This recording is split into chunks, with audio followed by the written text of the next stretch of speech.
नमस्कार, मैं ममता बंसल त्रिवेणी institute of divine sciences के यूट्यूब चैनल पर आप सबका स्वागत करती हूँ। गणपति सीरीज के 4 वीडियोस आप देख चुके हैं। आज आपके लिए लाई हूँ 5वां वीडियो। पिछले वीडियोस में हमने भगवान गणेश के बहुत सारे रहस्यों को समझा। अब इस वीडियो में और बहुत ही सिंपल परंतु पावरफुल ऐसे तरीकों को जानेंगे जिनसे हम भगवान गणेश की एनर्जी को प्राप्त कर सकें। एग्जाम्पल के लिए बता देती हूँ आपको, योग, मुद्रा और रून्स ये हैं आज के विषय। तो चलिए जल्दी से शुरुआत करते हैं आज का विषय। यूं तो भगवान से कुछ मांगने के लिए भाव ही काफी हैं, परंतु फिर भी एक याचक की भांति हमें अपने मन की बात भगवान के सामने कहनी ही पड़ती है। इसे ही याचना योग भी कहते हैं। याचना योग इंडिविजुअल की कॉन्शियसनेस का परमात्मा की कॉन्शियसनेस से मिलन का नाम है। परंतु कुछ मांगने के लिए और उसके मिल जाने की श्योरिटी के लिए हमें कर्म विज्ञान का सहारा लेना पड़ता है।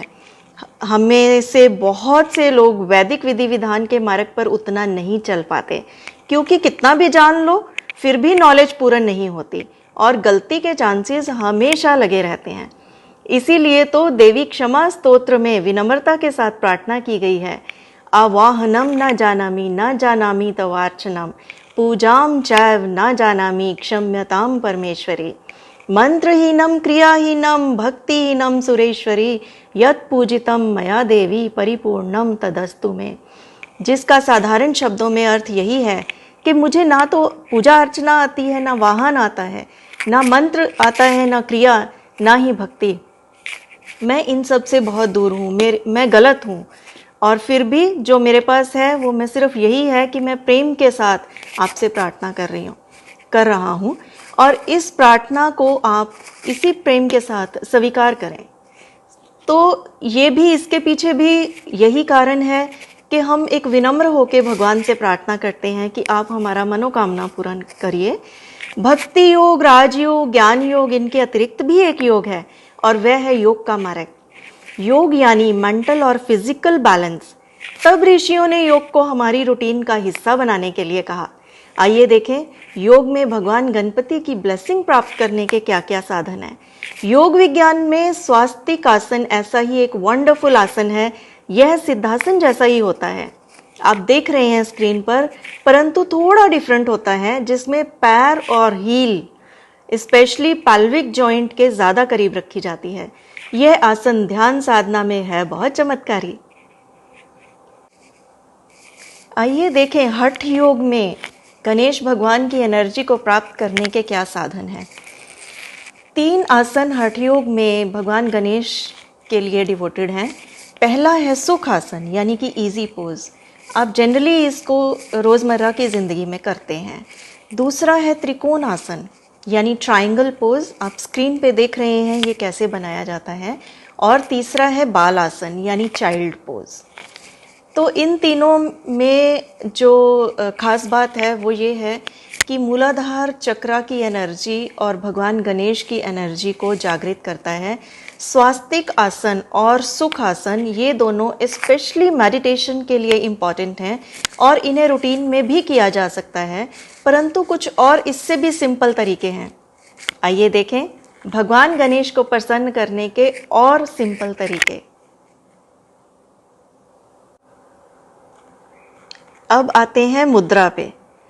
मुद्रा हाथों से बनाए जाने वाले स्पेशल जेस्चर्स हैं जो अभूतपूर्व वैज्ञानिक ढंग से हमें लाभ पहुंचाते हैं। गणेश मुद्रा, जिसे गणपा मुद्रा या अग्रगामी मुद्रा भी कहते हैं, एक सिंपल परंतु विशेष मुद्रा है जो भगवान गणपति की पावर को जागृत कर देती है। इस मुद्रा में हाथों को चेस्ट लेवल पर रखा जाता है और आप ये देख रहे हैं कि इस तरह से दोनों हाथों को क्रॉस किया जाता है। फिंगर्स को क्रॉस नहीं करना, लेकिन एक दूसरे को खींचना है बाहर की तरफ और चेस्ट लेवल पे रखना है। यह समस्त बाधाओं को दूर करने वाली है और हमें अपॉर्चुनिटीज अट्रैक्ट करने में मदद करती है। साथ ही हार्ट और लंग के एरिया, मूलाधार चक्र और क्राउन चक्र को भी एक्टिवेट करती है। बदले में हमें करेज, कॉन्फिडेंस, गाइडेंस, ओपननेस देती है। इसके अलावा इसको करने का एक और तरीका है with a little bit variation, जिसमें हाथ हॉरिजॉन्टल ना रख के डायगनली रखे जाते हैं, यहाँ ये बात बताना बहुत ही इम्पॉर्टेंट है कि आसन और मुद्राएं अगर प्राणायाम और मंत्रों के साथ की जाएं तो बहुत पावरफुल इम्पैक्ट देती हैं।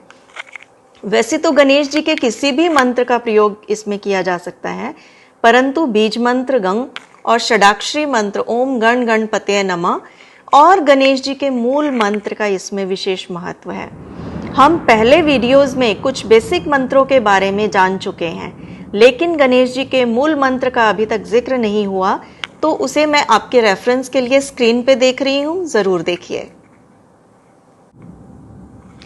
मंत्रों के अलावा अफर्मेशन, स्विच वर्ड्स और यंत्र भी उतने ही पावरफुल हैं, क्योंकि हर भाषा वैज्ञानिक है और उस भाषा में अभिव्यक्ति केवल भावों की ही होती है।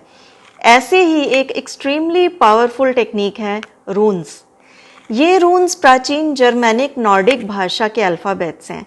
ये टोटल 24 होते हैं और 25th रून को गॉड्स रून माना जाता है।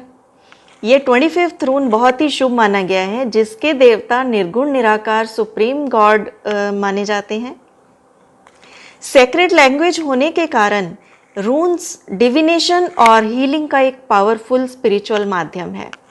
वैसे तो हर रून अपने आप में एक पावरफुल डिवाइन रिसोर्स है, फिर भी अपने थोड़े से एक्सपीरियंस से मैं आपको रून्स के प्रयोग से गणेश भगवान की एनर्जी प्राप्त करने का तरीका बताती हूँ।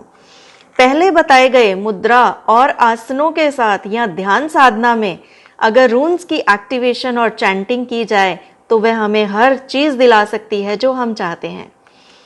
देखिए स्क्रीन पे ये सिंबल्स हैं जो पुरानी भाषा के अल्फ़ाबेट्स हैं। एल्गीज, इससे डिवाइन प्रोटेक्शन, लक, फॉर्चून और सक्सेस की प्राप्ति होती है। फेहू, इससे मनी और फर्टिलिटी इश्यूज सॉल्व हो जाते हैं।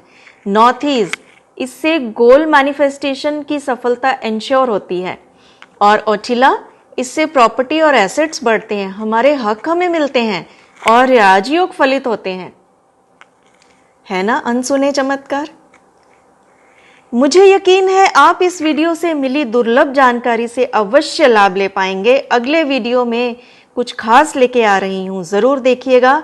भगवान गणेश की चेतन शक्ति को स्टोर करने के तरीके।